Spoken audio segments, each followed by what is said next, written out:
Dr. Dasman Yaya Ma'ali LCMA Hafizahullah, Dr. Helmi Basri LCMA Hafizahullah, Dr. Hidayatullah Ismail LCMA Hafizahullah.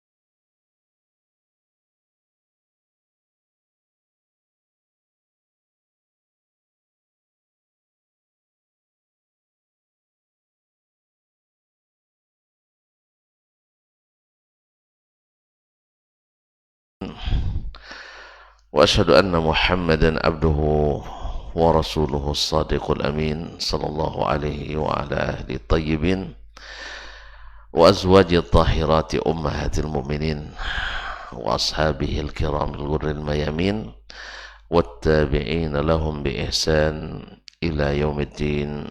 أما بعد، فأوصي نفسي وإياكم أيها المسلمون وأيتها المسلمات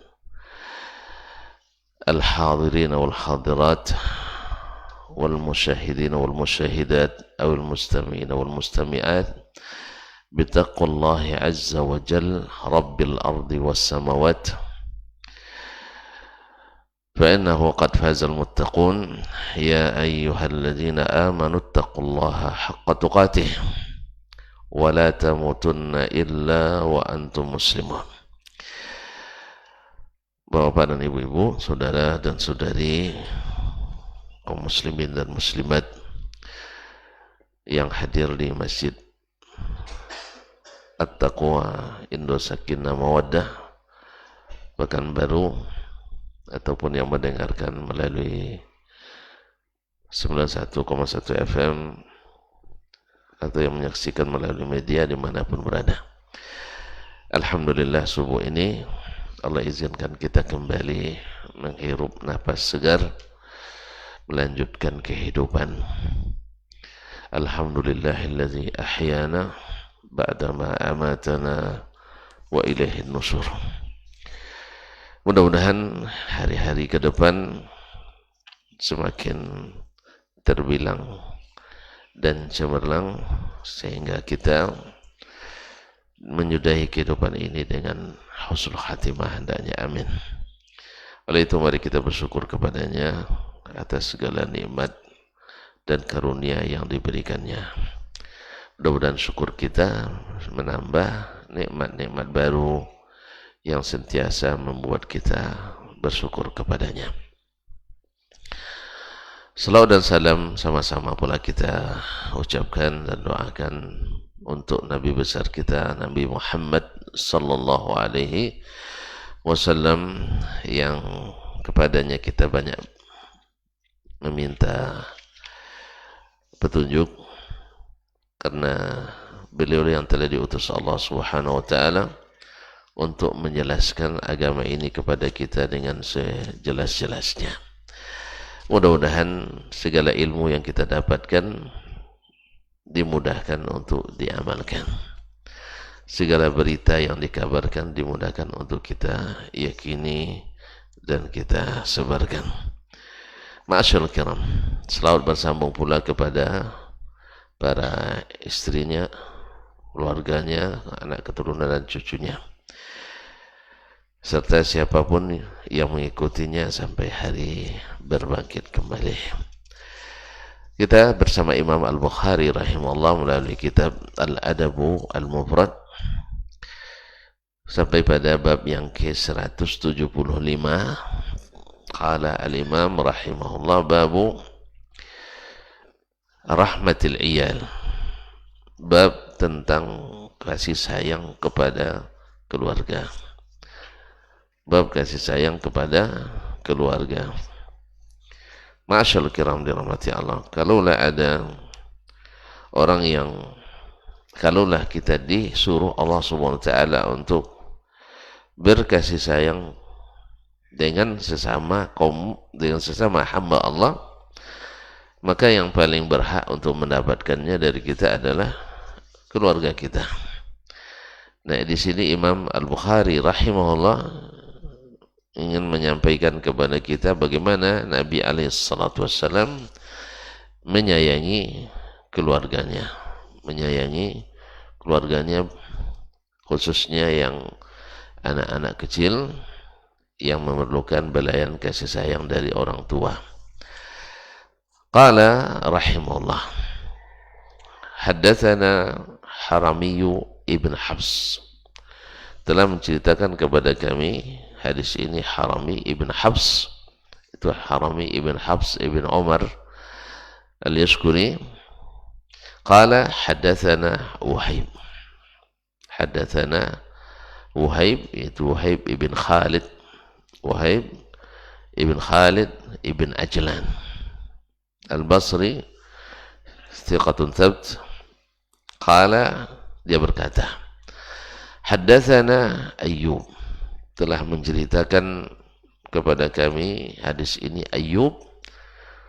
Ini Ayyub adalah Ayyub ibn Kaisan.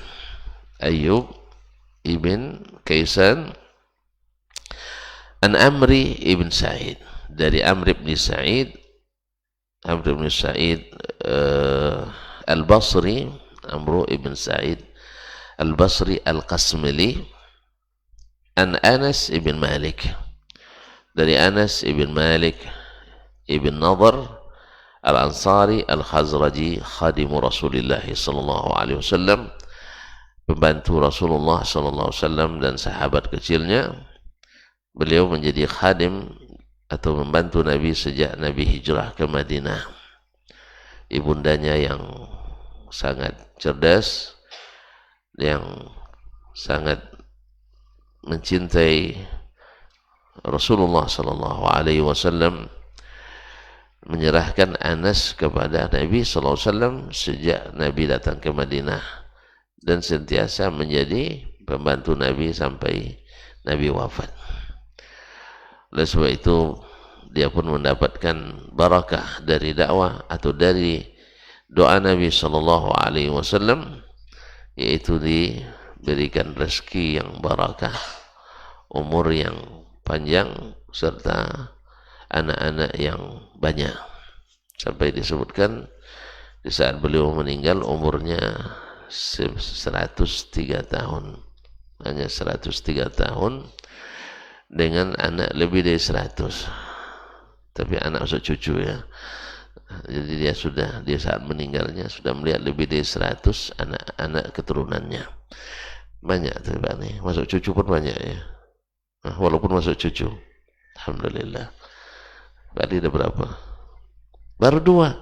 Subhanallah, umur hampir 100. Subhanallah.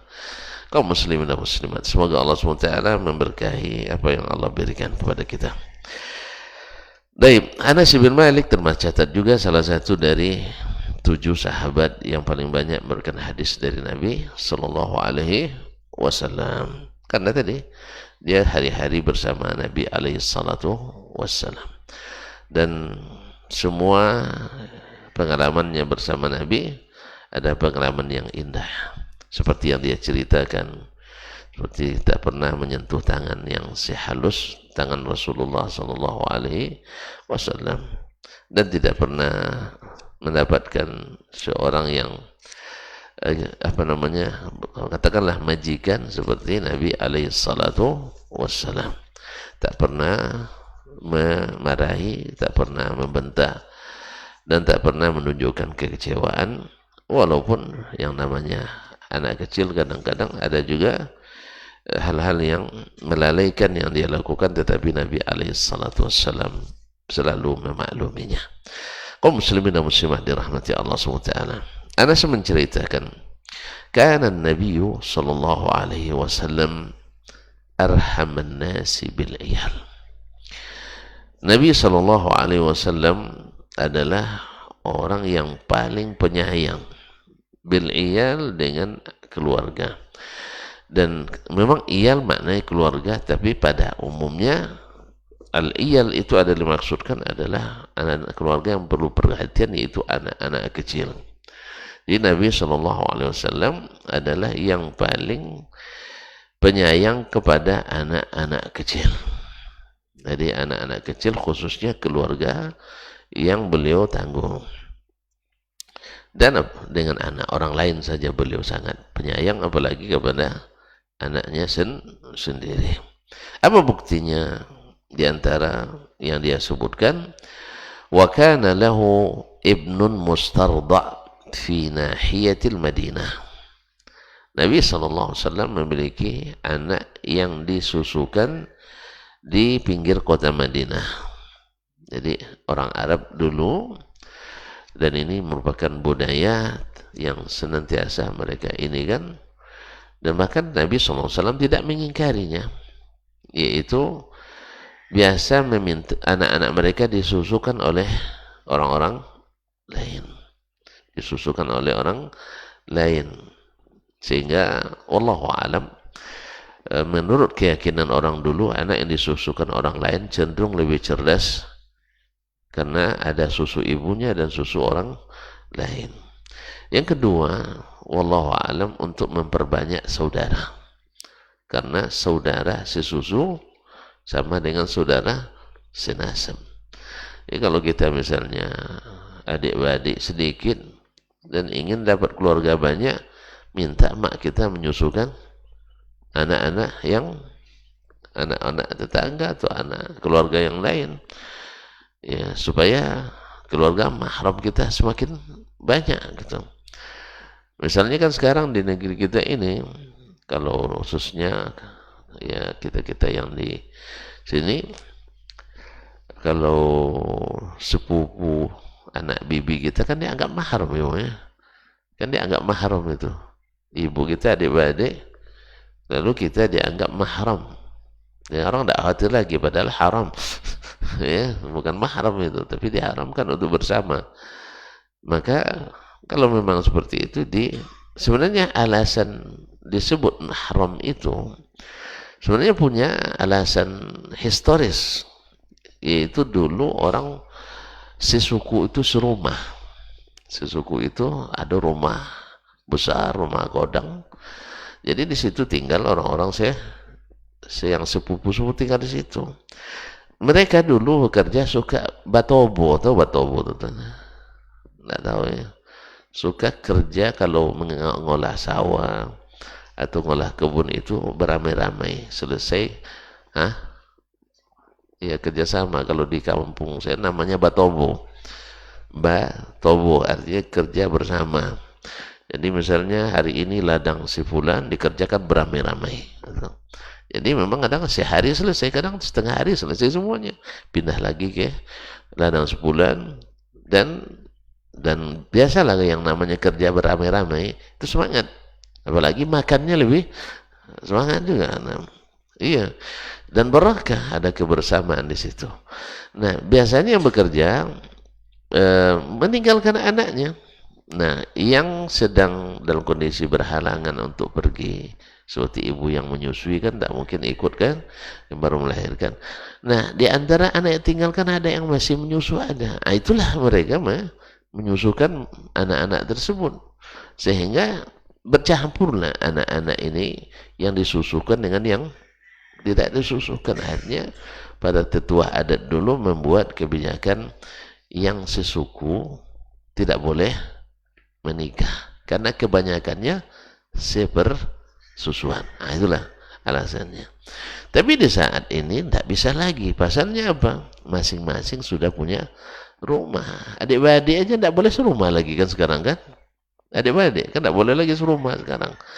Ya, masing-masing, sehingga emaknya tertinggal, ayah. Makanya ayah sekarang tidak boleh bikin rumah besar-besar lagi. Apa besar? Nanti anak-anak pada keluar dari rumah itu semuanya. Kalau dulu enggak. Memang ada tren bahwa yang paling bontot, yang paling terakhir perempuan itu harus siap-siap enggak keluar dari rumah orang tua. Gitu Bang ya. Nah, harus jadi penunggu rumah. Terus sekarang enggak ada lagi. Tinggal ayah dan maknya ngurus rumah 2 lantai, kamar 9. Nah, kan gimana? Dulu enggak, mereka serumah. Jadi rumah besar itu dibagi ruang-ruang, ini keluarga sebulan, akhirnya banyak anak mereka yang sepersusuan atau disusukan oleh saudara sepupunya tadi. Nah sekarang kan tidak lagi, maka harus diperjelas. Allah musta'an. Andainya dulu sebenarnya tidak perlu dengan bahasa sesuku, tapi sesusu sebenarnya harus diperjelas siapa yang sesusu, siapa yang tidak. Sebab menjadikan semuanya sama hukumnya juga keliru. Dan harus dibedakan mana yang menyusu sampai menjadikan mahram, mana yang menyusu hanya sekali, 2 kali tidak cukup. Karena yang sepersusuan yang dianggap sepersusuan itu adalah 5 kali menyusu sampai kenyang. Sampai kenyang. Allah musta'an. Nah, kaum muslimin dan muslimat dirahmati Allah. Jadi orang Arab dulu biasa minta anaknya yang masih bayi disusukan oleh orang lain. Dengan tujuan tadi ada semacam keyakinan tadi atau sugesti atau sugesti lah ya, bahwasanya anak disusukan khususnya di al-badiyah, orang-orang kampung. Karena orang kampung itu relatif makanannya bersih dan halal. Gitu. Orang-orang di kampung-kampung itu makanannya masih relatif bersih dan halal. Karena mereka kerja di kebun sendiri, hewan, ternak sendiri. Jadi untuk ini beda dengan orang kota. Orang kota banyak debunya, debu menipu, debu macam-macam lah yang namanya pedagang. Oleh sebab itu maka mereka menyusukan anaknya di kampung-kampung. Wallahu a'lam. Nah, Nabi SAW juga memiliki anak yang disusukan di mustardah, di istirdah itu kan minta disusukan oleh orang lain di pinggir kota Madinah, fi nahiyatil Madinah. Nahiyah pinggir, al-Madinah kota Madinah. Ma'asyiral kiram dirahmati Allah. Anak yang dimaksud dalam riwayat Imam Muslim adalah anaknya Ibrahim, anak Nabi Ibrahim dari istrinya Maria Al-Qibtiyah. Maria Al-Qibtiyah yang dihadiahkan oleh Raja Muqawqis kepadanya. Asalnya hamba sahaya, dihadiahkan ke Nabi SAW oleh Raja Mesir Al-Muqawqis, kemudian dinikahi oleh Nabi SAW. Dari Maria ini, Al-Qibtiyah ini lahir Ibrahim, dan Ibrahim ini juga meninggal di waktu kecilnya. Nah, di saat dia meninggal itu terjadi gerhana matahari. Nah, jadi gerhana matahari, orang-orang jahiliyah dulu sama juga dengan orang jahiliyah sekarang juga. Ya, bila ada munasabah terjadi kejadian aneh dengan kelahiran seorang, dianggap itu sebagai karamah dan sebagainya, karena ada pengaruh kelahiran Ibrahim terhadap gerhana matahari tadi. Maka Nabi SAW langsung menyampaikan ke orang dalam pidatonya, karena gerhana matahari kan ada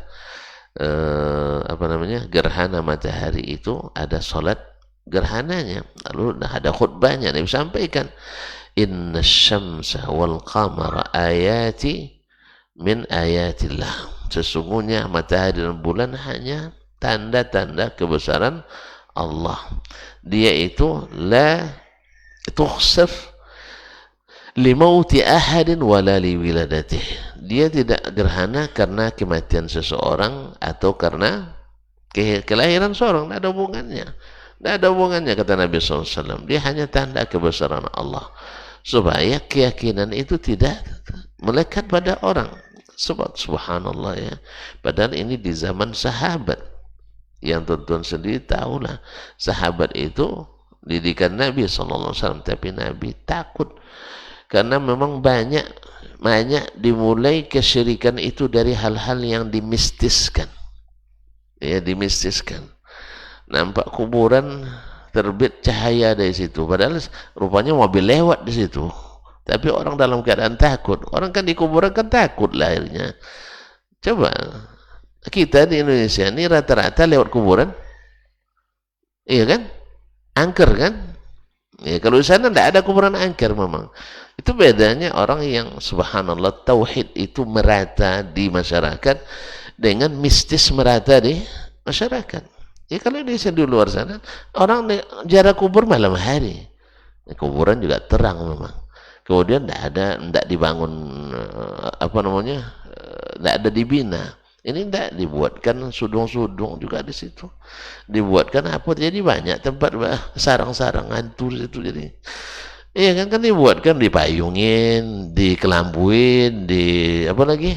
Di porselin sehingga banyak tempat-tempat berlindung di situ.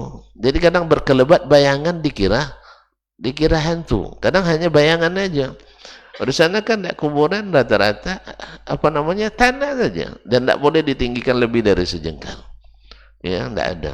Kalau dikatakan masya Allah, kadang kuburannya harganya 1 miliar.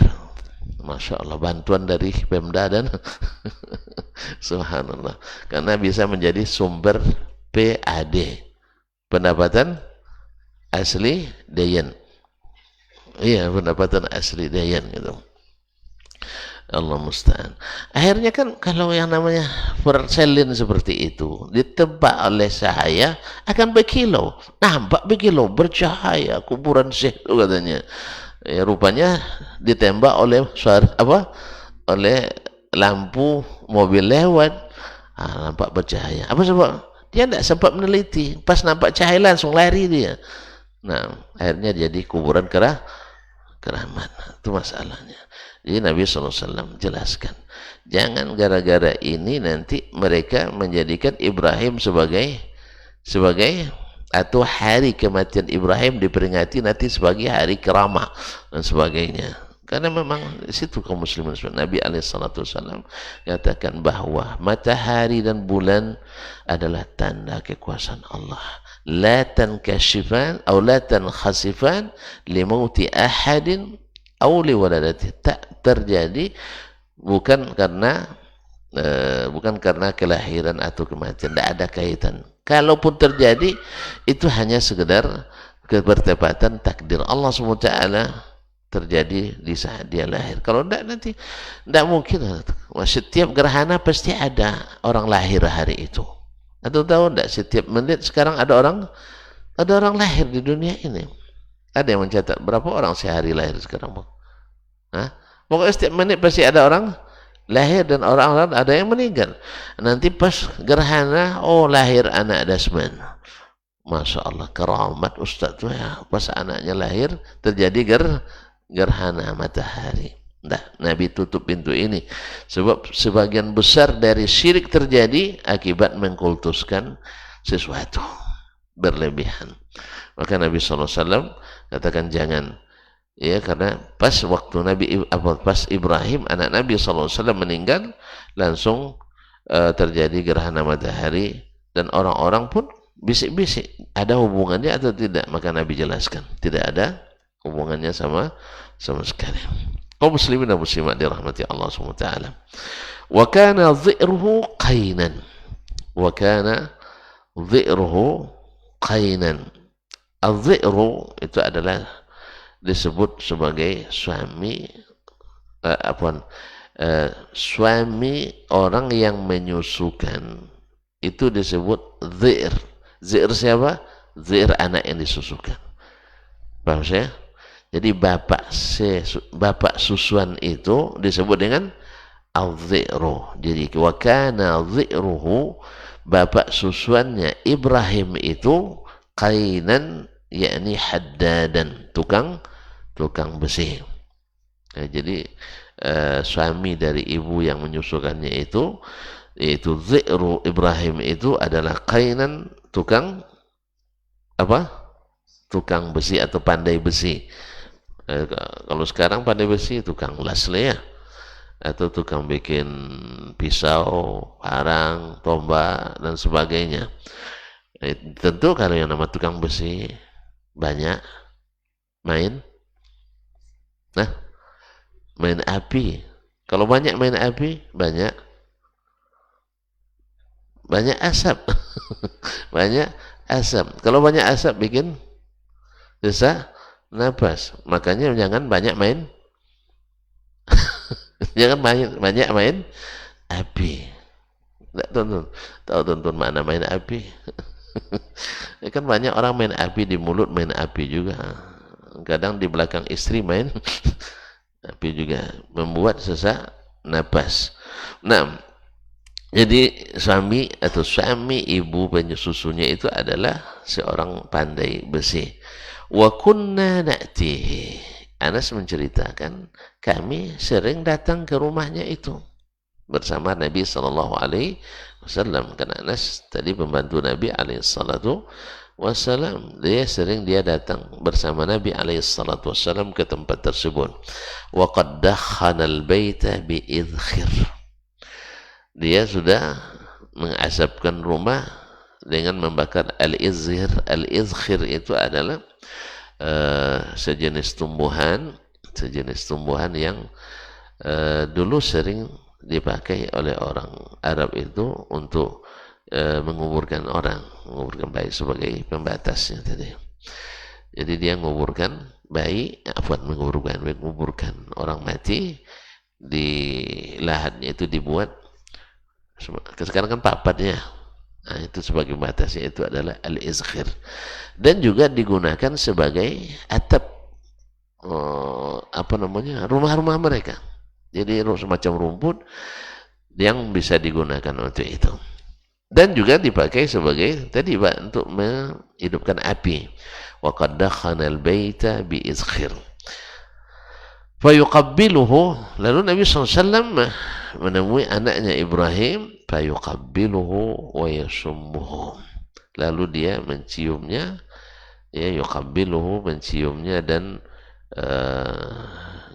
sama ya kalau kita mencium, kalau dalam artinya di sini mencium, mengecupnya, kemudian wa yasummuhu, dan mencium juga ya. Jadi payah untuk mengartikan di sini. Apa arti dibuat situ Pak? Yasummuhu, mencium juga artinya. Tapi dengan kalau bahasa kampung maidu. Maidu gitu. Maaf terjemahnya, menghidunya gitu ya. Ini menciumnya dan menghidunya. Gitulah kaum muslimin dan muslimat dirahmati Allah. Ini menandakan kaum muslimin bahwa Nabi sallallahu alaihi wasallam punya sifat kasih sayang tadi. Karena kasih sayang ke anak dibuktikan dengan menciuminya. Menciumnya. Semakin sering antum mencium seorang anak, semakin tahu kita bahwa tandanya dia suka dan sayang pada anak-anak. Karena apa? Yang nama anak-anak kaum muslimin dan muslimat, kalau orang yang tidak penyayang, kadang nengok anak bekebong, mana dia? Tahu bekebong apa?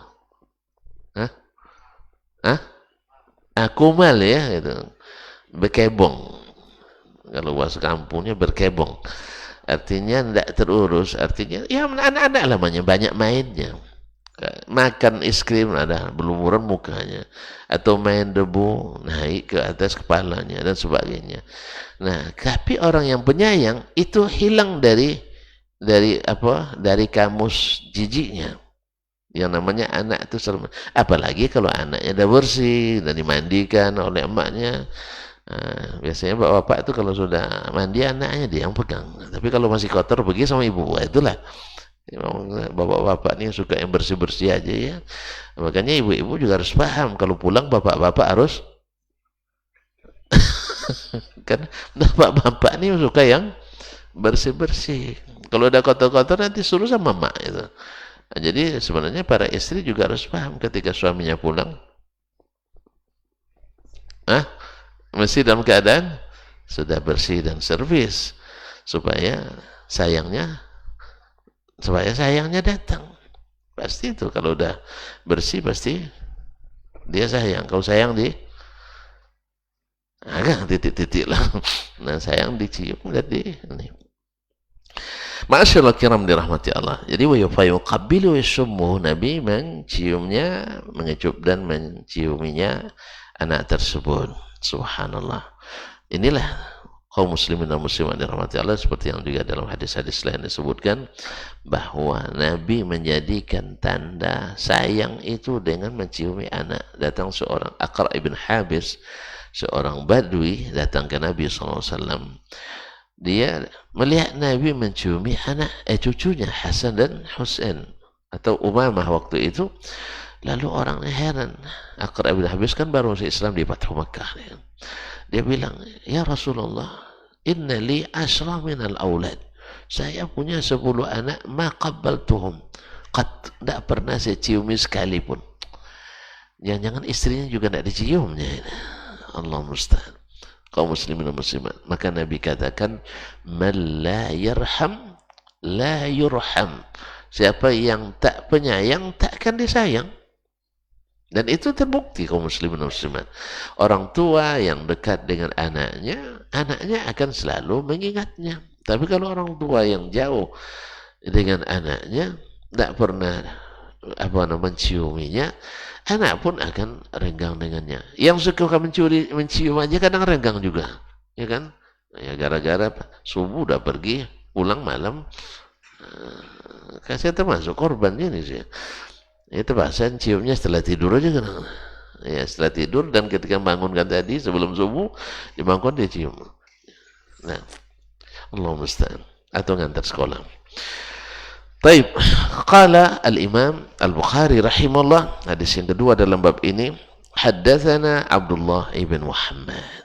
Telah menceritakan kepada kami Abdullah ibn Muhammad, yaitu Abdullah ibn Muhammad ibn Ja'far Al-Bukhari al-mulaqab bil Musnadi, dikenal dengan Al-Musnadi karena beliau sangat memberikan perhatian besar pada kitab Al-Musnad sehingga disebut dengan Al-Musnadi, ahlinya Musnad. Qala haddatsana Marwan, telah menceritakan hadis ini kepada kami Marwan, itu Marwan ibn Muawiyah Ibn al-Haris Ibn Asma al-Fazari, Abu Abdul Bar al-Kufi, nazilu Makkah wa Dimashq, thiqatun hafiz. Qala haddatsana Yazid ibn Kaisan, telah menceritakan kepada kami hadis ini Yazid ibn Kaisan, yaitu Yazid ibn Kaisan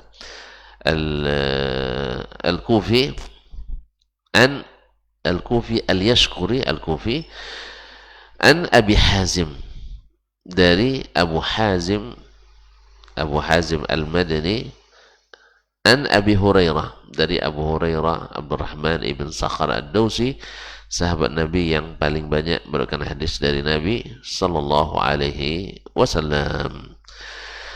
Qala, dia berkata, atan nabiyya sallallahu alaihi wasallam rajulun wa ma'ahu sabih. Datang kepada Nabi sallallahu alaihi wasallam seorang laki-laki membawa seorang anak. Jadi sahabat-sahabat dulu sering datang ke Nabi bawa anaknya dengan harapan didoakan. Jadi kita kaum muslimin dan muslimat kalau pergi baik juga kita selalu membawa anak. Di pengajian pun dulu para penuntut ilmu, para orang-orang tua dulu datang ke majlis-majlis ilmu juga membawa anaknya, sampai anaknya pun menjadi ulama seperti ayahnya, seperti Ibnu Abi Hatim misalnya. Itu sejak kecil dibawa oleh ayahnya dan pamannya kemana-mana, ya kemana-mana, sehingga ilmu ayahnya, ilmu pamannya Abu Zur'a Ar-Razi itu disalinnya, sehingga dia tumbuh dalam beribadah sampai dikatakan kalau dari sisi ibadah kalah ayahnya, cuman ayahnya terlalu tenar, susah dia untuk melampaui ayahnya. Kalau kita nak tenar, ayah jangan terlalu tenar duluan gitu.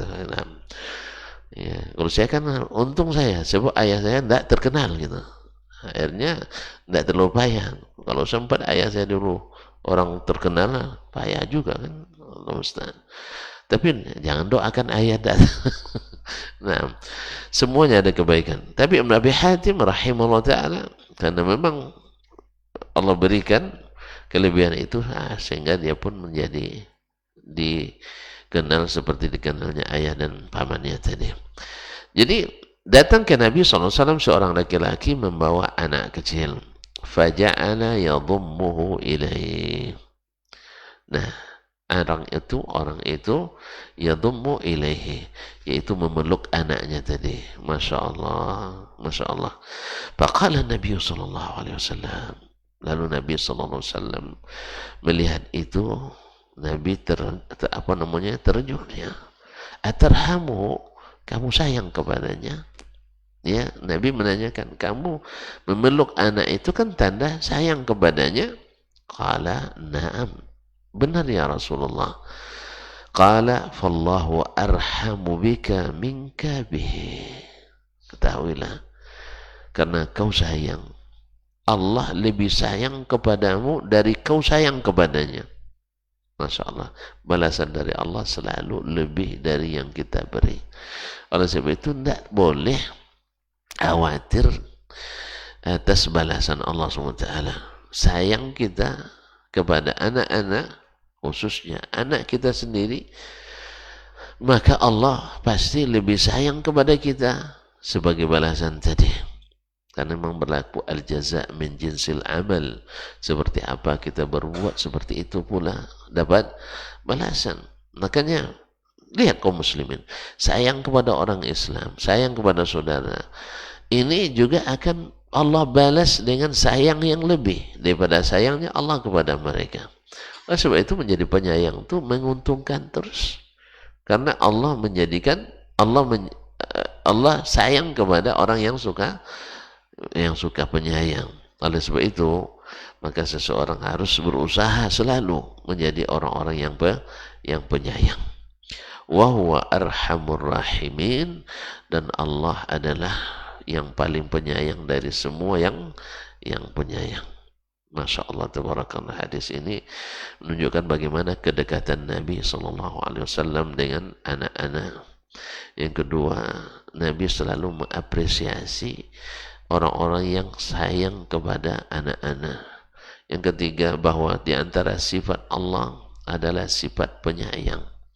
Ya, manusia semua sifat penyayang, Allah semua bisa sifat penyayang, tapi sayang Allah dengan sayang manusia tidak sama. Allah menyayangi sesuai dengan bagaimana yang Dia kehendaki. Yang jelas Allah Maha Penyayang. Dan kalau Allah sudah menyayangi kita, insya Allah tanpa kita minta Allah akan beri. Ini tidak puas kita minta, tidak diberi-beri juga. Tidak puas minta, tidak diberi-beri. Mungkin wallahu a'lam, mungkin Allah alam kita belum disayangi, atau mungkin Allah siapkan yang lebih untuk kita sebagai tanda Dia lebih sayang kepada kita. Yang jelas jangan bosan meminta kepada Allah yang Maha Penyayang. Kalau tidak sekarang diberinya, besok Dia berikan. Atau ada musibah besar yang kalau kita dalam takdirnya, kalau kita diberinya yang kita minta, misalnya minta mobil, ya kan, ternyata Allah nak mengelakkan kita dari musibah besar kalau kita punya mobil. Apa misalnya terendam utang, kan itu. Yang nama utang kan tidak nyaman loh, tidak nyaman berutang tuh, tidak nyaman. Oleh sebab itu maka Allah halangi dulu kita memilikinya sampai pada waktu yang tepat, atau memang Allah inginkan kita tidak terlalu banyak tuntutan dan beban. Sebab orang yang bermotor dengan bermobil beda tuntutannya, beda kewajibannya, ya kan? Beda kewajiban. Kalau orang yang punya motor tidak pergi ngaji, hujan katanya, ada alasannya. Tapi kalau orang yang punya mobil, hujan tidak dapat lagi alasan, kan gitu? Ya saya. Nah, jadi kalau orang yang punya motor, kalau terlambat pergi kuliah, apa terlambat kan dosen? Hujan pak katanya, kan itu, terendam jalan. Tapi kalau punya mobil, kamu udah punya mobil terlambat juga kan? Nah, jadi banyak alasan. Kemudian juga tuntutan dari masyarakat dan keluarga. Pas ada minta sumbangan, awak punya mobil kasih 10.000. Andang orang lama mandang kita. Iya, pada duit kita mungkin lebih sedikit dari yang punya motor tuh. Tapi kalau punya motor kasih 10, makasih Pak, katanya kan, ngangguk-angguk dia. Kalau kita yang punya mobil kasih 10, manang nih, kiki Bapak nih katanya. Nah itu dah. Jadi beda memang. Oleh sebab itu syukuri apa yang ada itu. Banyak kita dielakkan dari hal-hal buruk kalau kita sedikit punya nikmat yang diberi. Jadi dalam bentuk materi sedikit, tapi dalam bentuk kenyamanan mungkin akan lebih banyak. Sama ketika orang dulu sedang belajar, kalau salah orang maklumi karena masih belajar. Kalau tidak punya duit orang maklumi, maklum masih mahasiswa. Tapi kalau sudah jadi dokter, salah, belum pun salah dicari-cari juga salah sama orang. Ya, belum tentu salah sudah dicari-cari salahnya. Yang kedua, kalau tidak berduit, apa cuma ya, tidak usah sekolah tinggi-tinggi katanya. Awak pula jadi contohnya, ya kan? Tuh contohnya si Anu, pulang-pulang kayak batu nih. Nah, itu bahaya. Jadi syukurilah keadaan kita masing-masing. Karena semakin tinggi kayunya, semakin kuat anginnya. Oleh sebab itu, orang yang bersyukur selalu dalam keadaan senang, bahagia, dan selalu disayang Allah Subhanahu wa taala. Baik, barangkali ini kaji kita pada pagi ini. Mudah-mudahan Allah jadikan kita orang-orang yang penyayang keluarga, sayang kepada anak-anak, sayang kepada anak istri, dan sayang kepada seluruh masyarakat dan kaum muslimin secara umum. Dengan demikian Allah akan berikan kita kasih sayang, karena Allah lebih sayang kepada kita daripada sayangnya kita kepada anak dan keluarga kita. Oleh sebab itu menjadi penyayang itu beruntung terus. Karena apa? Disayangi oleh Allah yang Maha Penyayang. Taib. Sekiranya memang tidak ada pertanyaannya, karena jelas sekali. Kan rumusnya sayang disayangi. Wallahu ta'ala alam. Wa sallallahu ala nabiyina Muhammadin wa sallam. Mohon maaf dan terima kasih. Subhanakallahumma bihamdik. Asyhadu an la ilaha illa anta astaghfiruka wa atubu ilaik. Wassalamualaikum warahmatullahi wabarakatuh. Dr. Dasman Yaya Ma'ali LCMA Hafizahullah, Dr. Helmi Basri LCMA Hafizahullah, Dr. Hidayatul Ismail LCMA Hafizahullah.